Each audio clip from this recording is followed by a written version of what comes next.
be called. Again, with their updated versions, the 1 gig ATI and the Nividia 216, both cards run so close neck and neck. It really just comes down to what you need, what company you want.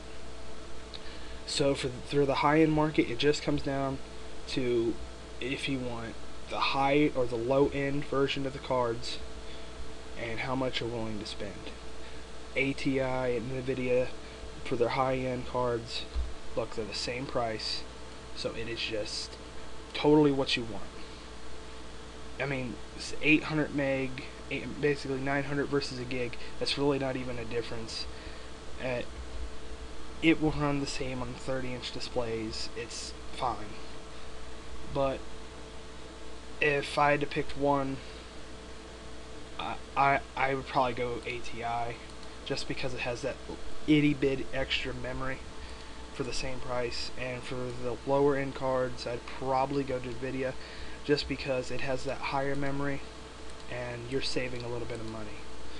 So that would be my decision for the high end market. Now if you want to look at the cards, here's the 512 4870. Nice little cooling system on it. 800 stream processing units. There's the clocks. GDDR5. ATI's 4870 has GDDR5, which is a lot faster than GDDR3. And here is the 4871 gig model, GDDR5. Better paint job, basically. It's all they really did to it, but it is much faster. It really is. With that 1 gig, it's like a 10% jump in performance from the normal model. Same with Nvidia. Their high-end 260, the 216 is like 10% performance jump over their normal 260. So let's find here's the normal 260 from MSI. You have 448-bit over 256-bit, but like I said, the cards perform neck to neck. They really do. It's almost hard to even compare them. In benchmark, it's crazy how close they come to each other. So let's now look at the extreme market. The extreme market is really it's a stomping contest, because Nvidia 280, which is right here, costs $419. It's a 1 gig chip, 1 gig card, I'm sorry, 512-bit interface GDDR3. It has one processor. One. Now, this is versing the ATI 4870X2 2 gigabyte 512-bit. Now, this is two 4870X2s, 1 gigabyte versions, slapped onto a card and sold to you. But it is $100 more expensive than the 280. But it's really not even a contest. The ATI 4870X2 destroys Nvidia's 280 in every test. Like 20-25% in each test, the ATI card wins. But it's $100 more expensive for the extreme market.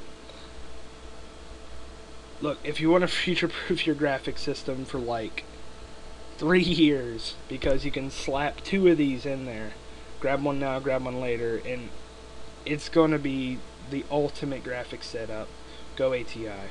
If you want a card for, the next year or so, year and a half, but it's an extreme card, grab Nvidia. Personally, I'd go with, if I had to pick between 2 of these cards, I'd go ATI, because if you're gonna spend the money for an extreme card, you might as well grab the best card on the market, the fastest card. Now, as going into Crossfire versus SLI on all these cards, it really comes down to this. 2 9800s will beat a 4870. 2 4850s will beat a 260, will beat a 280.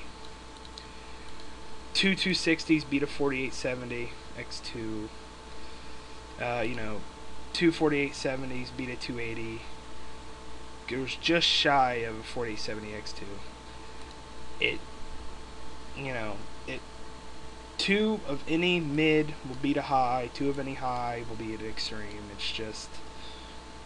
That's just how that works, you know. Personally, I wouldn't mess around with Crossfire because of this. Not all games support it. Not all games are built for it, and you get strange frame per second jumps. I mean, when a Crossfire set up, one card will be working, the other will be sitting there, you know, processing the grass. Sometimes that happens on a card. I mean, on 2 cards working together. Crossfire versus SLI, it's basically the same technology with a different sticker slapped on it, different logo, you know. If you have a 4850 and you need more power, grab another, throw it in there if you want. Personally, I would hold off and grab a higher end card. Grab a 4870. I wouldn't mess with another 4850. But that's just my opinion. If you want a Crossfire SLI, there's nothing really wrong with it. It's just you're going to have mixed results for games. That's all I'm saying. But it will be faster. It's just going to be not as reliable as having, for say, 2 4870s won't be as reliable as one 4870X2. You get my point? Alright. Well, that's about it for the graphics cards. And next show, I will think here. Let's do motherboards and casing. And we'll touch into power supplies.